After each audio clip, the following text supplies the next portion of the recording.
You're welcome to my channel. We are going to be introducing topic 4, entrepreneurship development, which is known as the structure of entrepreneurship in Uganda before and after independence.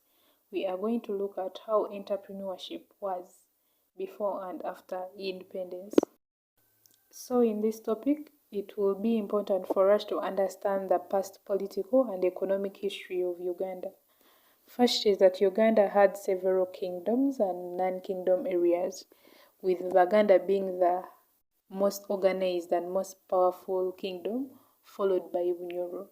It had very many areas, the Basoga and other people. So Uganda was declared a protectorate by the Imperial British East African Company, which had come to trade in the country by then. So the colonial government, when they came, they took over the difficulties by administrating a colonial government in the country. The colonial government introduced coffee and cash crop with an attempt to monetize the activities of the economy so that they could also get where to levy the taxes.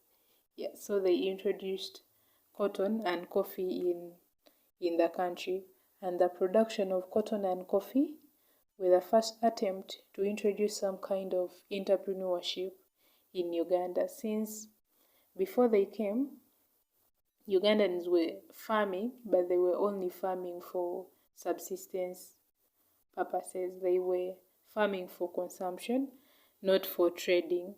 So when the British came, they introduced cotton and coffee, and it was the first attempt of entrepreneurship in Uganda. It provided opportunities to Asians and a few Ugandans who had access to those opportunities. There was a struggle to bring majority of the population in the economic mainstream to exchange, and over 90% of Ugandans lived largely on subsistence farming because all they wanted was to have food, daily bread. So 90% lived on subsistence farming. Farmers produced a few agricultural products that gave them an income, which enabled them to buy a few products. And entrepreneurship among the ordinary people was not a common practice, since production was for self-consumption.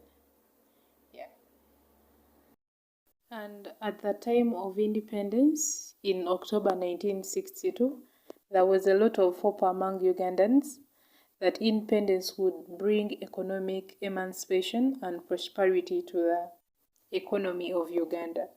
However, the World Bank mission to Uganda guided the government on the economic measures that would take the country to development.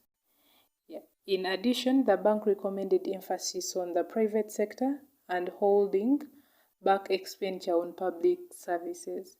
Its recommendations, it had noted that Africans were in agricultural production, and agricultural production was regarded as backward. And Africans were also involved in just the production of these simple tools, such as the local blacksmiths, in production of crafts and durable products, among others. They were only producing local things that they needed as them. Not the things that are needed by other people. Then the Indian community controlled the trade and owned most of the shops in urban areas. And also it controlled the purchase of cotton and coffee from farmers. They also involved in light manufacturing and agro-processing industries. So in the 1960s, Indians dominated trade in Uganda. Most big shops belonged to Indians, the supermarkets. So they were controlling trade, and they were the one controlling the purchase of cotton and coffee from the local Ugandan farmers. But the manufacturing and heavy industry were in the hands of the Uganda Development Corporation, also known as UDC. UDC was established in 1952 with the responsibility of spearheading industrial and commercial agricultural development in Uganda. So it took over the manufacturing and heavy industry in the country. Yeah. And a few families had established themselves as industrialists in that time. For example, there was Madivan in Kakira, which is in Jinja, then the Meta Group in Lugazi. Yeah, they had established themselves as industrialists.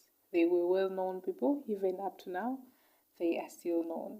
So that is the entrepreneurship, the structure of entrepreneurship in Uganda before and immediately after independence. Yeah, we said cash crops like cotton and coffee were the first attempt of entrepreneurship in Uganda. Yeah, and other things.